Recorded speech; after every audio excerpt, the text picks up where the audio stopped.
Shalom. Iya, mujizat Tuhan itu tetap ada. Baru hari ini saya merasa agak ketakutan untuk datang ke sini karena tadi juga kena masalah. Ya, tapi Tuhan izinkan sampai juga ke tempat ini dengan pertolongan Tuhan yang luar biasa. Kita percaya bahwa ada masa-masa sulit yang Tuhan izinkan supaya kita lebih mengandalkan Dia. Amin.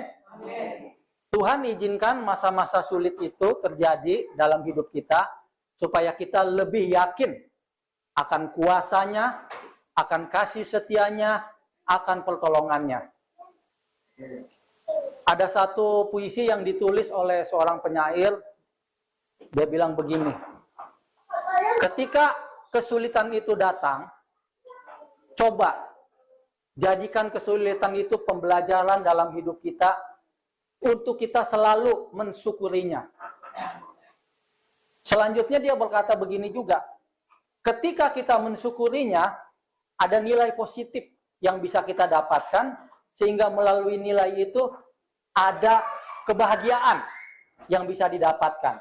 Ternyata yang tidak mengenal Tuhan Yesus aja bisa mengatakan metode kata-kata seperti itu. Tadi saya rasakan begitu menggerikan ya, Ibu Astuti ya, Ibu Tutut ya.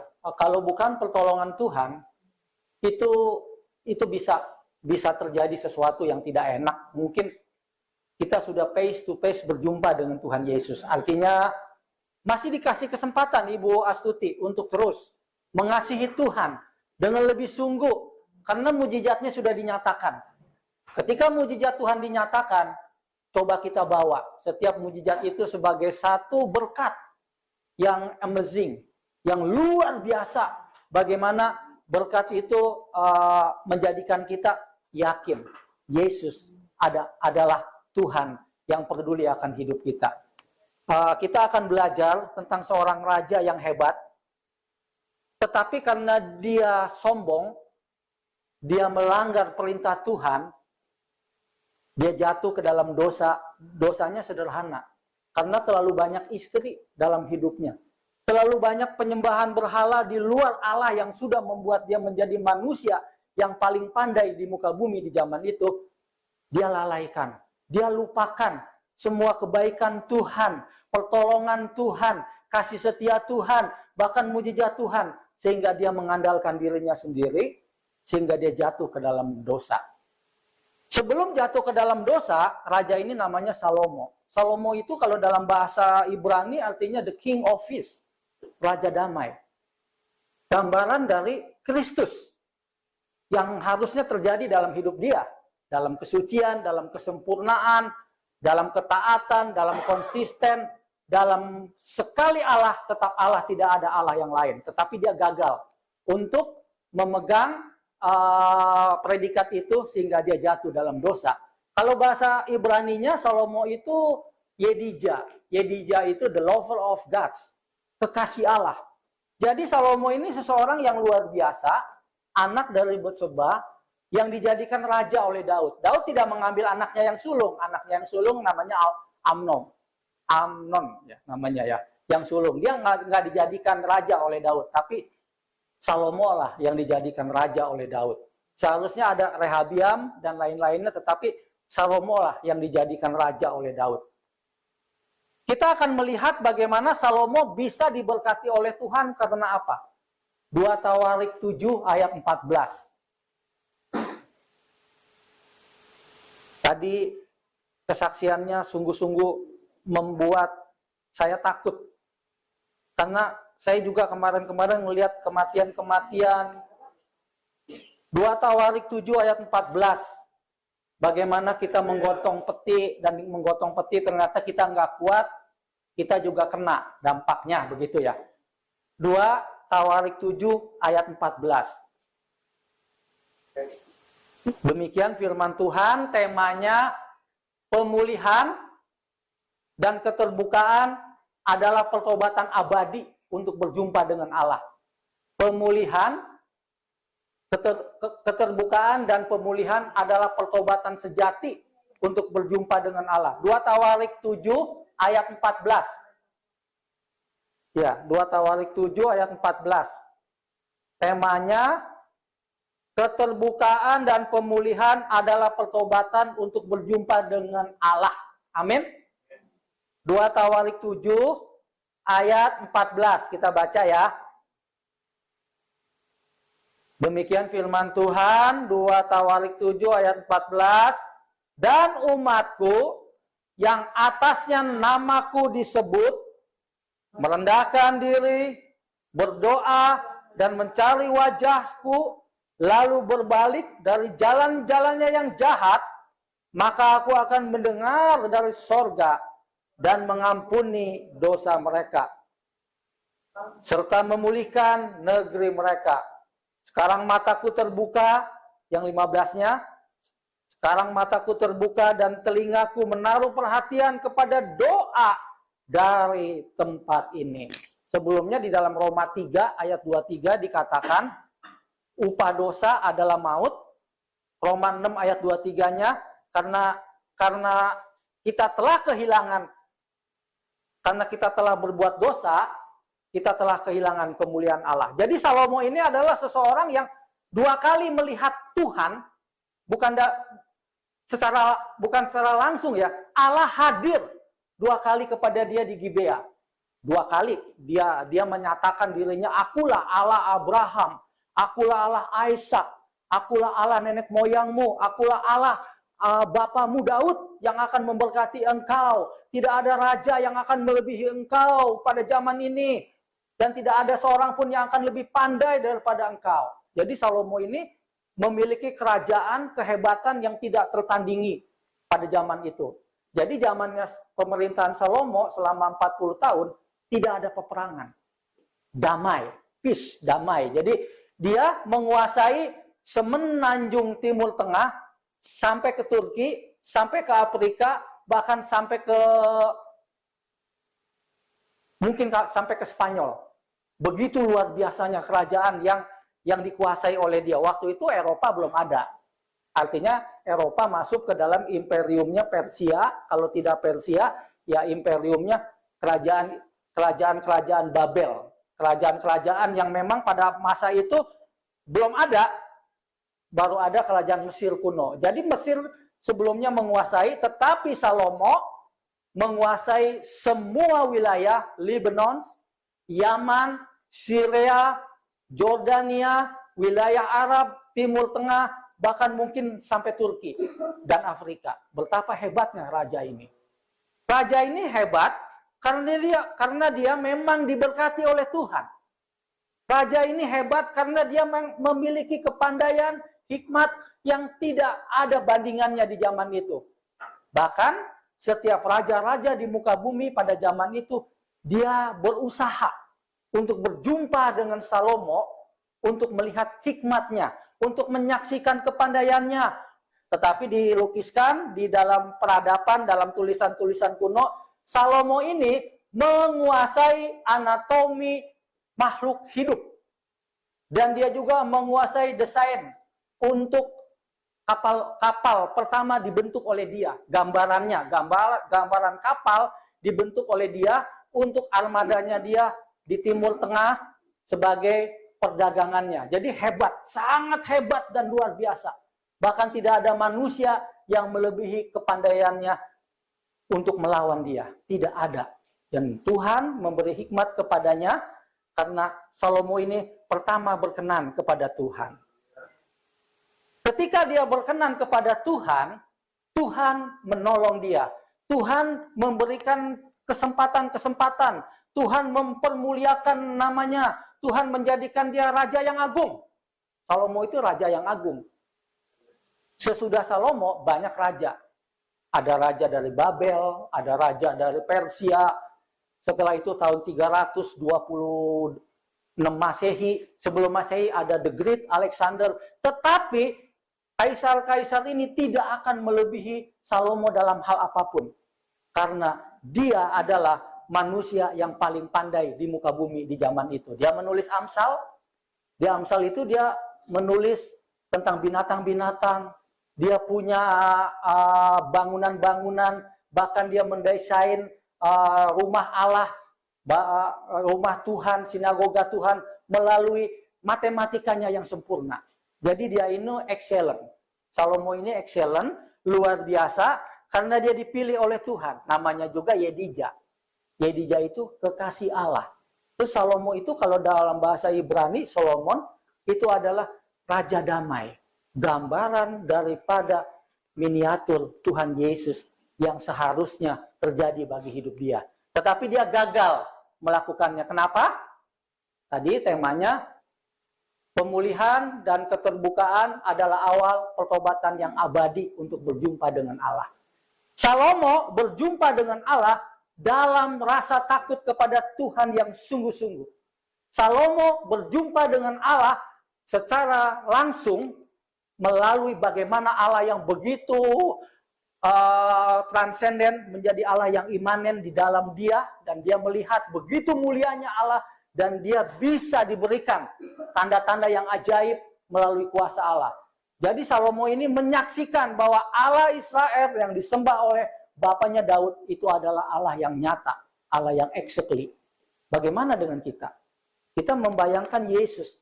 Saya percaya ketika kita mengalami masalah-masalah yang sulit sekalipun, coba panggil nama Yesus. Karena Yesus ini lambang daripada Allah yang menjadi manusia dan dia bisa diandalkan. Karena tidak ada pertolongan lain yang bisa kita bawa dalam hidup kita selain nama Yesus. Jadi Ibu Asusti, saya percaya ada accident itu panggil nama Yesus. Dan dia akan bertindak. Ya, karena saya pernah alamin yang model seperti ibu. Pernah alamin bagaimana saya ditabrak dengan motor, badan kena. Setelah itu satu kata saya tidak ada suara, tapi suara saya hanya satu, Yesus. Itu yang saya ucapkan, Yesus. Setelah itu tidak ada suara, memang harus dibawa ke mana? Ke perawatan yang bisa merawat tubuh kita tuh menjadi 2-3 hari baik lagi. Tapi satu kata yang saya sebut, Yesus. Dan itu menolong. Saya percaya, keajaiban yang Tuhan kerjakan buat Ibu Astuti itu bukan main-main. Itu Ibu Astuti berurusan dengan maut secara langsung. Ya, itu. Tetapi Tuhan menolong tepat pada waktunya.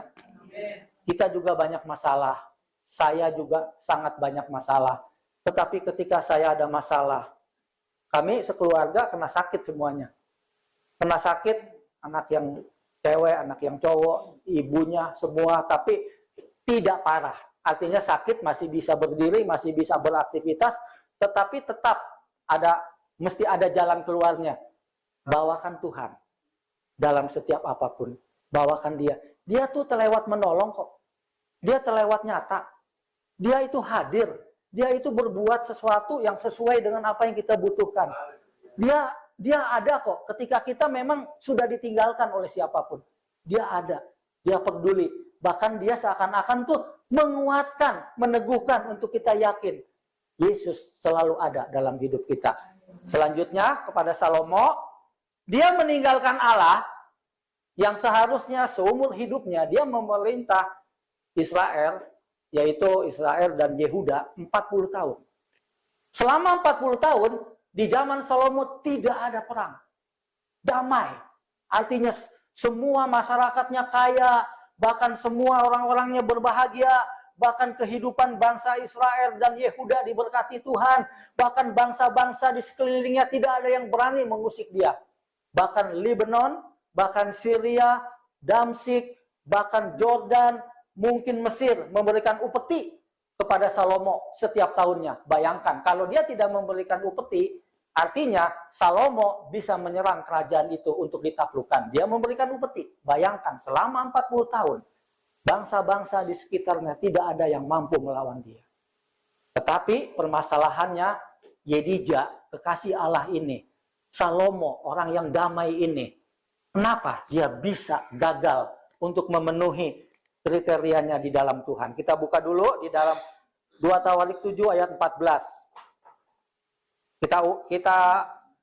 Kita ungkapkan satu-satu Yang pertama yang dilakukan Salomo sebelum jatuh di dalam dosa, dia merendahkan diri kepada Allah Abraham, Ishak, dan Israel dengan sepenuh hati. Salomo menyerahkan hidupnya dengan sepenuh hati, merendahkan diri, berdoa, dan mencari wajah Tuhan, dan berbalik dari jalan-jalannya yang tidak baik. Dia mengikuti hukum Taurat Musa, 10 perintah Allah, dan apapun yang ada di dalam hukum-hukum Tuhan, dia lakukan, sehingga negerinya dipulihkan oleh Tuhan. Yang pertama, kalau kita ingin berjumpa dengan Allah dalam pertobatan yang sejati, kita harus berdoa. Kalau kita tidak berdoa, kita akan merasa diri kita ini benar. Kita akan merasa diri kita ini tidak punya dosa. Terus yang kedua, ketika kita ingin memperoleh pertobatan yang sejati di dalam firman Tuhan, mencari wajah Tuhan setiap saat, setiap waktu. Mencari wajah Tuhan ini ada dalam doa, pujian, dan penyembahan. Jadi gereja GPDI atau gereja karismatik adalah gereja yang memiliki visi misi dalam doa, pujian, dan penyembahan dalam otoritas Allah dengan kasih Tuhan Yesus. Selanjutnya, kalau kita ingin dipulihkan oleh Tuhan dalam pertobatan yang benar, kita harus hidup di dalam Tuhan yang sungguh-sungguh. Ujian boleh ada, keadaan boleh membuat kita tidak enak. Bahkan tadi dikatakan oleh Ibu Wati ada gesekan, ada ketakutan, sama. Saya juga tadi, saya berharap mudah-mudahan saya nggak ada jadwal untuk minggu ini. Tiba-tiba ada juga. Ya, suka tidak suka ya harus maju. Memang lagi ngeblank. Benar Bu Wati. Jadi dalam seminggu ini kami ada kegiatan tiap Rebo, tiap Kamis. Emang lagi ngeblank luar biasa. Jadi rumah bisa ada suara diketok-ketok, setelah dibuka jam 1 tidak ada orangnya. Ya dikunci tapi diketok, kita buka, ya buka tapi tidak ada siapa-siapa gitu. Jadi ya cukup, ya nggak ada apapun yang akan membuat kita takut, karena kita kan sudah laporan, sudah terdata, semuanya sudah tidak ada masalah. Tapi memang itu agak rawan kalau malam jam 1 jam 2 pintu digedor-gedor, pintu diketok, dibuka tidak ada siapapun. Tapi kami tidak takut dengan apapun, artinya ya jadi ya cukup pelajaran bagi kami untuk kami selalu doa kepada Tuhan. Kalau Bu Linda bilang ada roh atau apa, dan juga ular masuk. Udah mulai ular masuk, tapi artinya ular, kelabang udah mulai masuk, tapi itu biasa, hal-hal biasa. Ya kita keluarin lagi, kita nggak bunuh, maksudnya. Ya ulat memang di belakang ada lubang yang harus diperhatikan sehingga itu kebun ya jangan masuk. Ya itu aja, mungkin kehujanan dari lubang, tapi kami percaya, kami berdoa, kami mencari wajah Tuhan, kami memalingkan diri kami Tuhan, kami orang berdosa. Buat bentuk hati kami datang ke sini nggak mau main-main, kami tahu dalam waktu setahun ini harus apa yang kami buat. Pesan Pak Gembala pimpinan kami hanya satu, sosialisasi yang baik. Jangan jadi batu sandungan. Permuliakan nama Tuhan Yesus dengan kasih yang bisa kita lakukan. Tidak perlu organisasi di bawah, tetapi perlu nama Tuhan Yesus diperkenalkan, tidak perlu promosi. Bahasanya kan begitu. Dan ini menjadi satu panutan, satu pijakan bagi kami berjalan. Memang kalau mudah-mudahan Pak Dipo Rebo nanti datang, nggak ada lagi kalajengking, nggak ada lagi lipan yang gede ya. Ya maksudnya takutnya anaknya ngeliat-ngeliat teriak-teriak gitu. Tapi jangan takut, binatang itu juga kan lebih kecil daripada kita. Jadi mungkin kita bisa bunuh atau kita buang saja. Ya, artinya 2 Tawarik 7 ayat 14 ini berbicara mengenai pribadi Salomo yang agung. Pribadi Salomo yang begitu mencari Tuhan dalam hidupnya. Pribadi Salomo yang begitu bergaul karib dengan Allah dalam waktu-waktu yang begitu indah bersama dengan Tuhan. Bagaimana dia memuji, bagaimana dia menyembah, bagaimana dia memiliki power, bagaimana dia memiliki hikmat, bagaimana dia memiliki kepandaian yang tidak ada bandingnya di zaman itu dengan siapapun. Karena dia adalah raja yang paling mulia. Raja yang paling mulia, raja yang paling kaya, raja yang paling bijaksana, raja yang takut akan Tuhan. Tetapi kenapa di akhir endingnya dia ditinggalkan oleh Tuhan? Karena Salomo hidupnya terpaut dengan cinta. Bayangkan, Salomo ini punya istri 1000.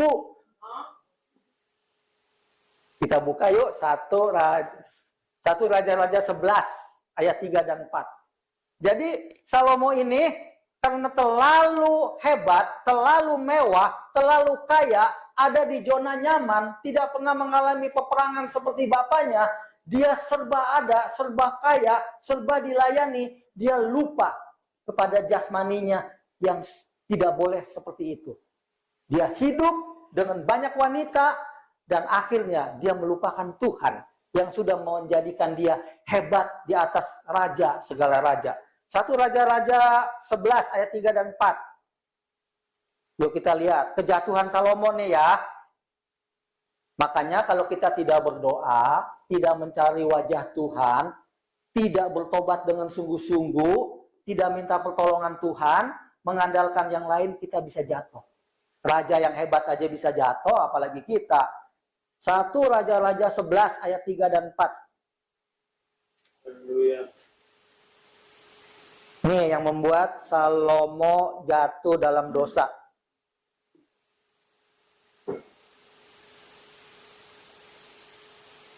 Saya buka di ayat 2C-nya.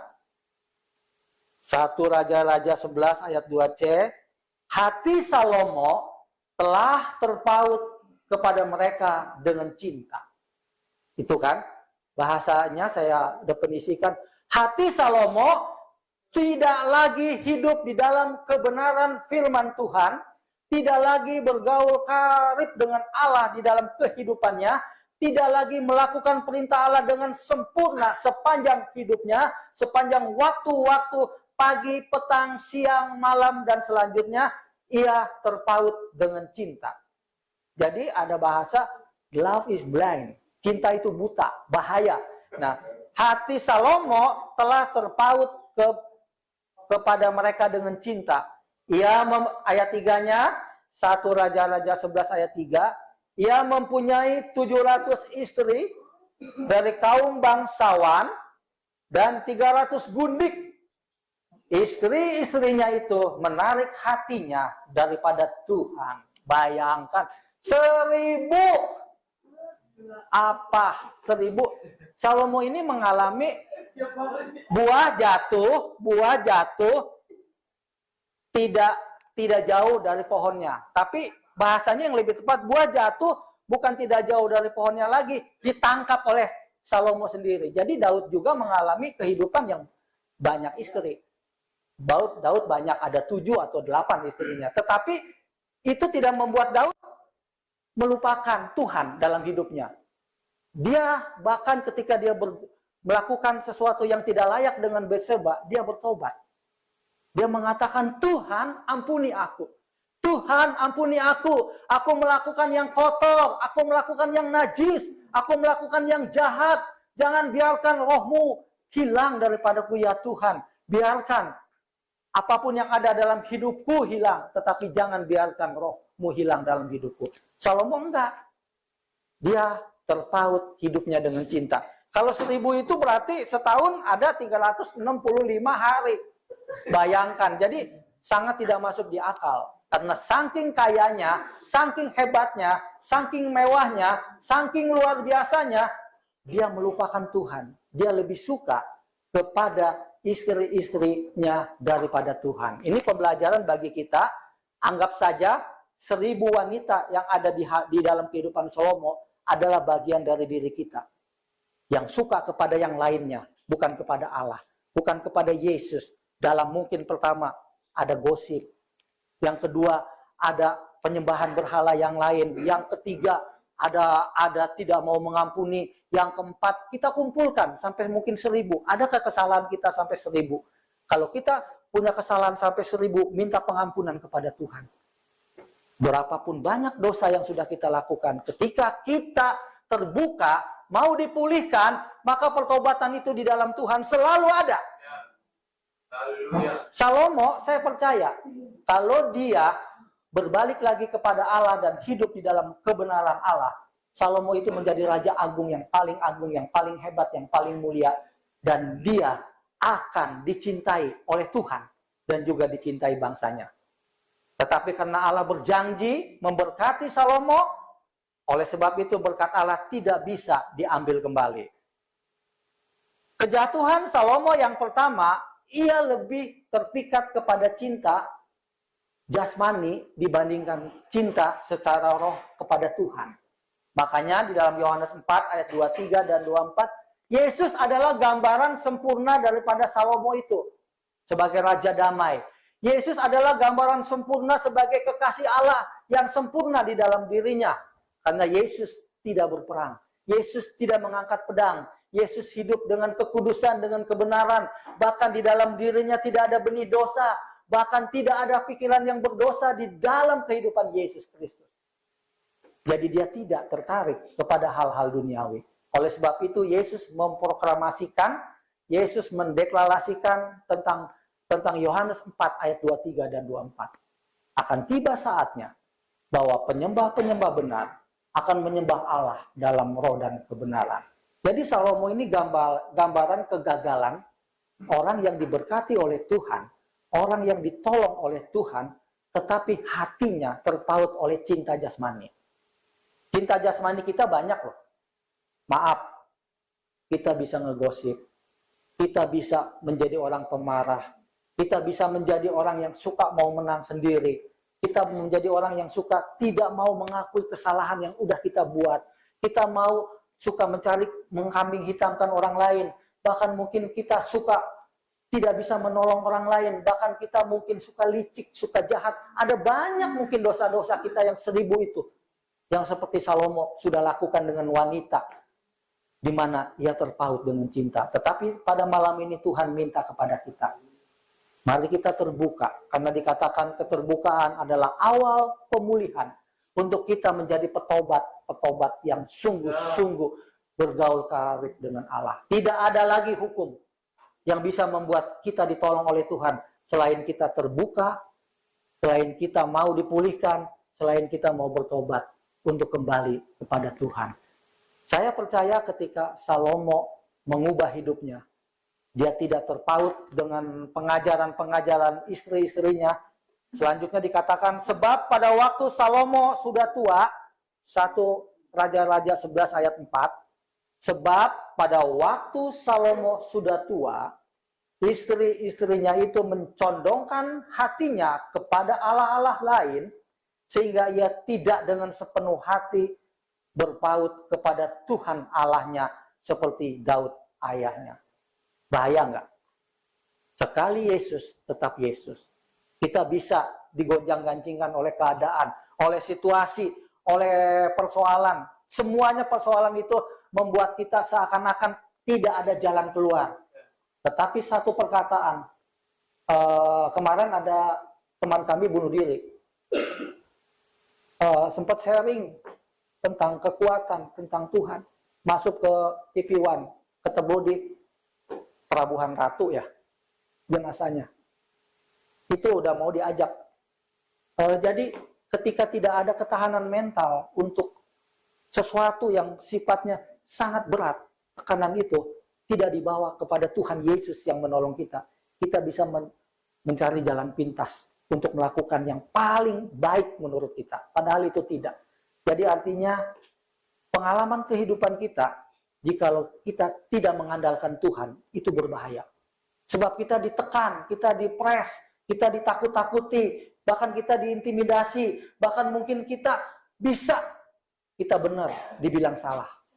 Bayangkan ya, kita bisa mengalami masalah, Tuhan izinkan supaya setiap masalah yang ada dalam hidup kita dibawa kepada Tuhan Yesus. Karena dia akan menolong, dia akan memberikan jalan keluar. Bahkan 1 Korintus 15 ayat 10 dikatakan, pencobaan-pencobaan yang kita alami, pencobaan-pencobaan yang kita alami tidak akan pernah melebihi kekuatan kita. 1 Korintus 10, kalau ini mungkin maaf saya salah, 1 Korintus 15 ayat 10, Mungkin salah. Pak Dipo bisa tolong bantu 1 Korintus berapa Pak Dipo? Pencobaan-pencobaan yang kita alami tidak akan pernah melebihi kekuatan 1 Korintus 10 ayat 13 Pak, coba Pak. Ya. Ya, yang firman Tuhan ayat ke-13. Ya.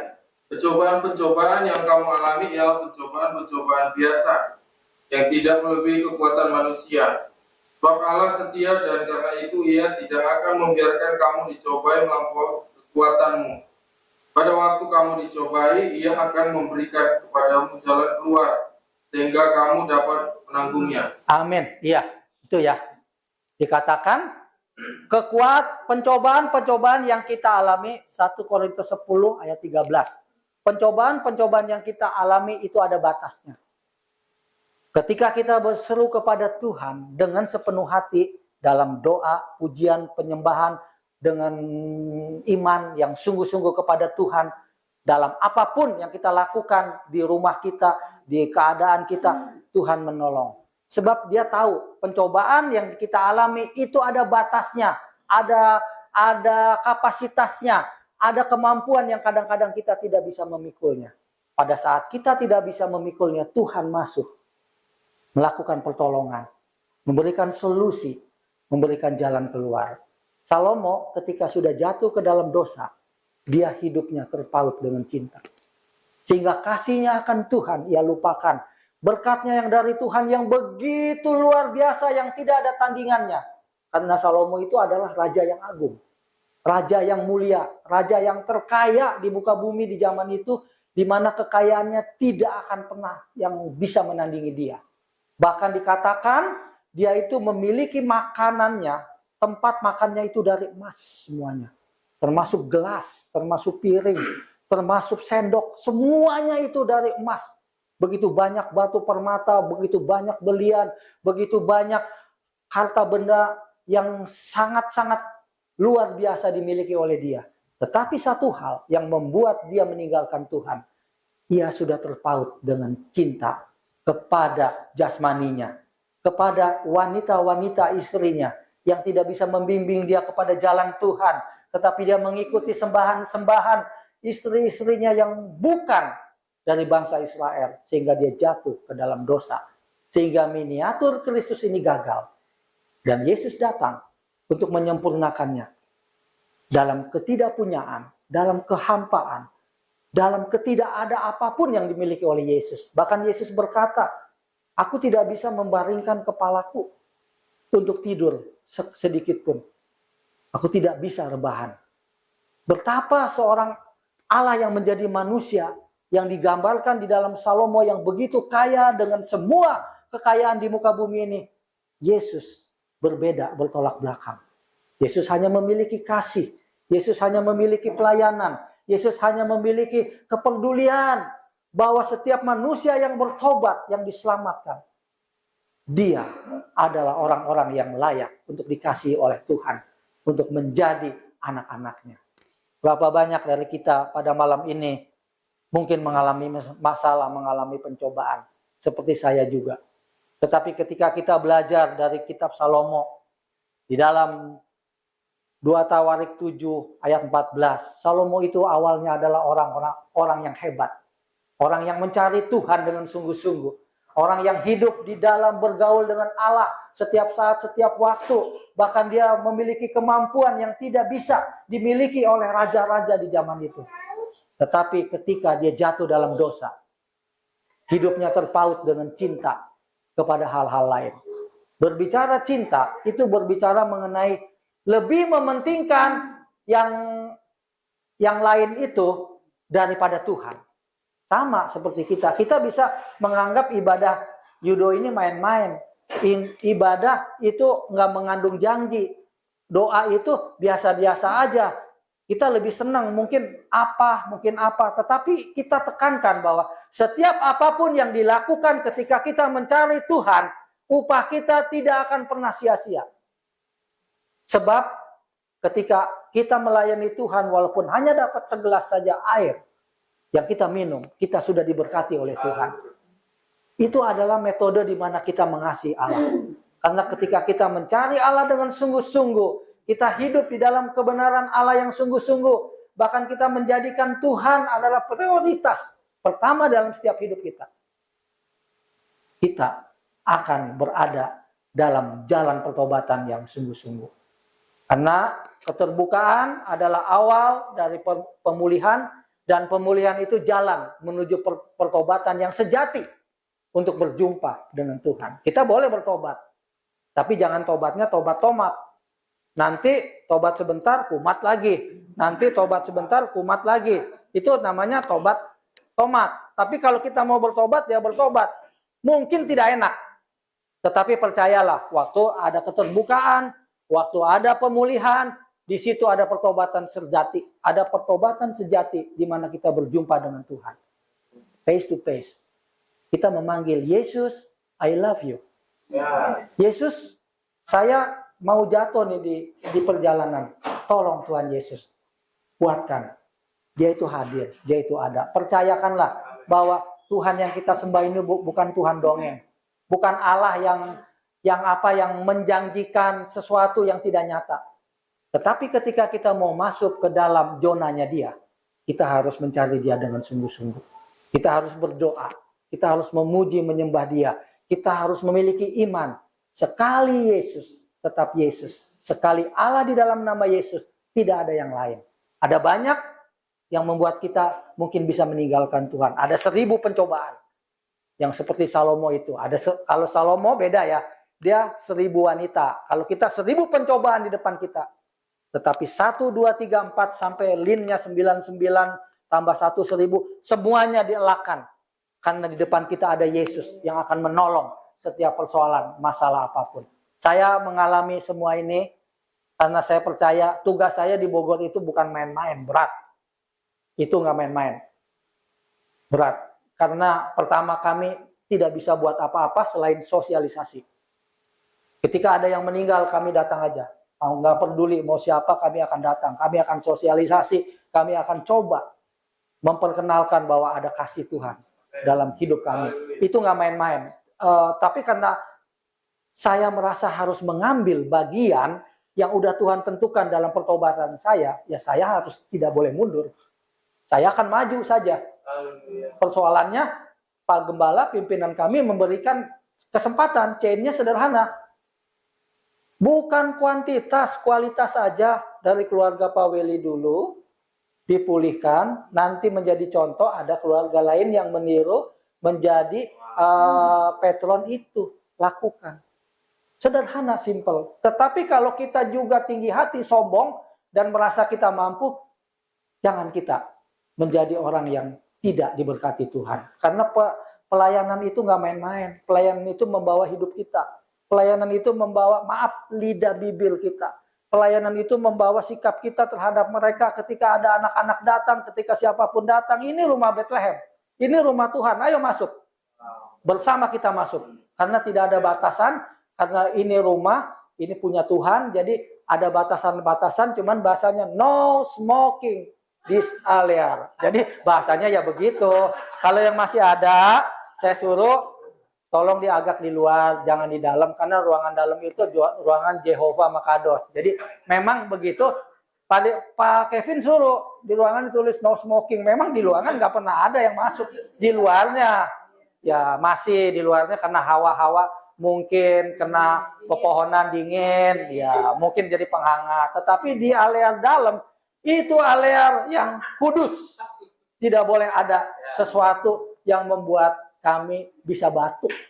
Ya karena membuat kami bisa batuk, sesak napas gitu aja.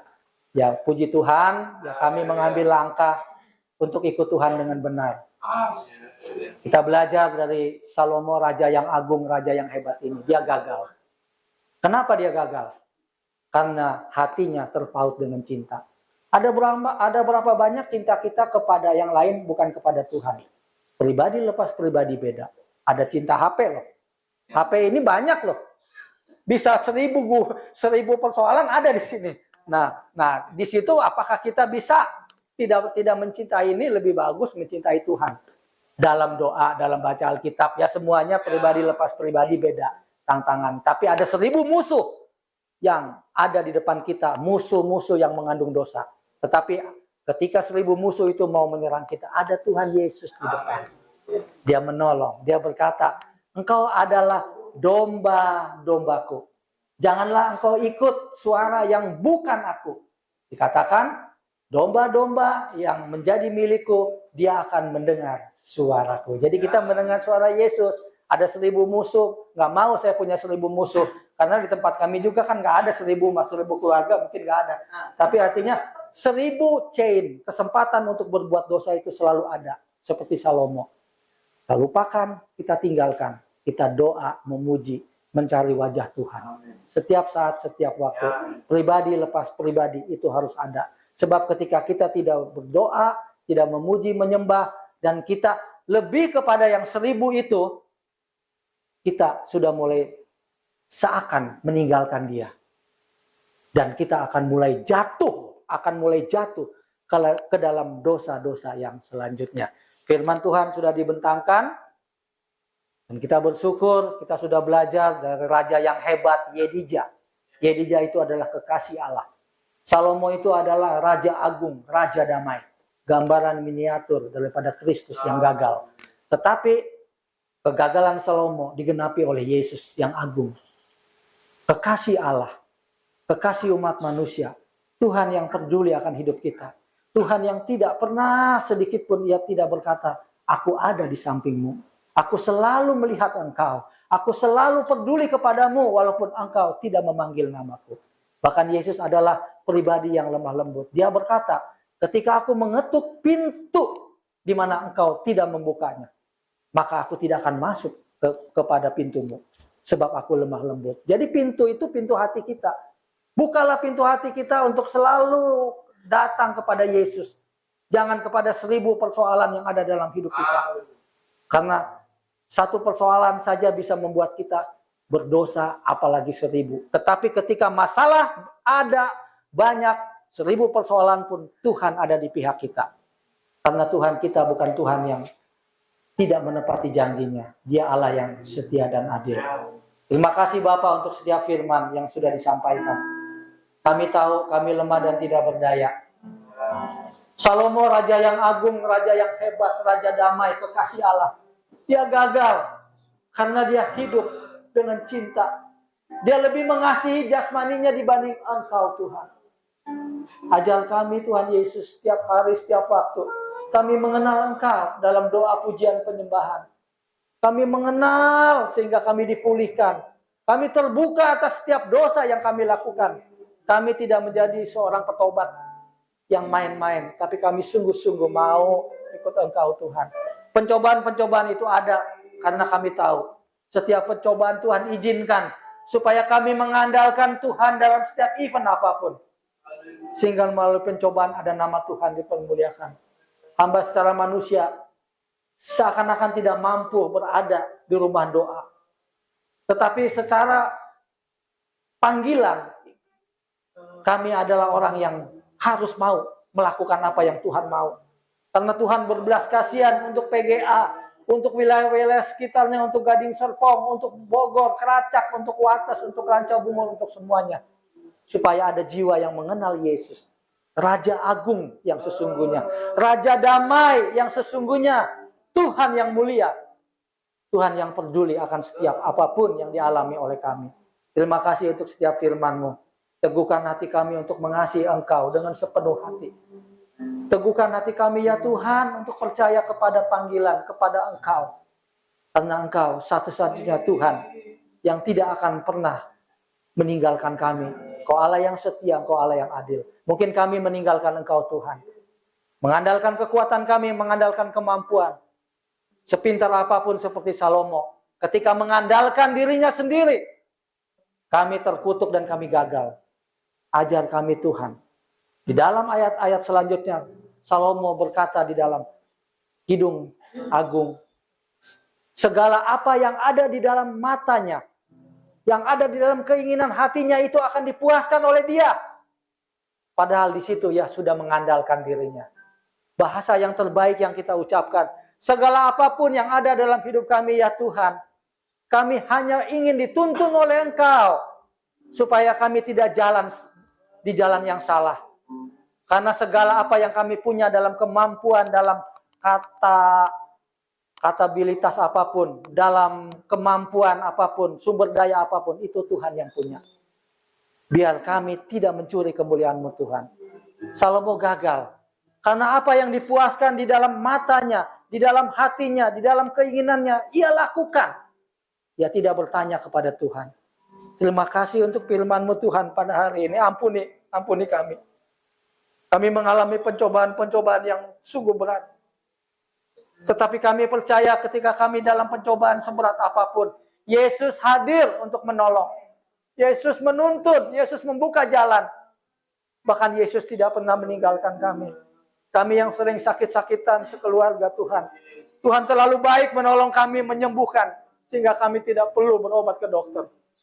Kami mengalami Tuhan, bahwa Engkau begitu baik bagi kami. Terima kasih untuk semuanya. Kami berdoa Tuhan Yesus untuk setiap umat-Mu di tempat ini. Khusus bagi Ibu Novel Tuhan. Sahabat terkasih kami. Kau pulihkan dia dengan darah Yesus. Pulihkan tubuh jiwa rohnya Tuhan. Pakai hamba-Mu ini menjadi saluran berkat Tuhan. Segala talenta yang ia punya, Tuhan pakai untuk memuliakan nama-Mu. Sehingga tidak ada roh lain yang mencuri dia. Dia boleh punya masalah. Tetapi setiap masalah yang ada di dalam hidupnya, Yesus lebih besar dari masalah yang ada dalam hidup dia. Tuhan, setiap firman yang sudah disampaikan biar menjadi berkat. Firman ini tertuju kepada aku dulu Tuhan, sebelum kepada yang lainnya. Biar aku mencari wajah-Mu Tuhan, biar aku hidup di dalam doa, pujian dan penyembahan. Biar aku menjadi orang yang memang sungguh-sungguh memuliakan Engkau, bukan dengan teori, tetapi dengan praktek yang sesungguhnya. Sehingga melalui apapun yang ada dalam hidup kami, kami tahu, kami ditolong oleh Tuhan karena kebaikan Tuhan yang sempurna sepanjang hidup kami. Di dalam nama Tuhan Yesus, kami sudah berdoa. Dan biar firman-Mu ini menjadi rema yang menguatkan umat-Mu di tempat ini. Untuk selalu percaya kepada Tuhan. Di event seperti apapun. Haleluya. Amin.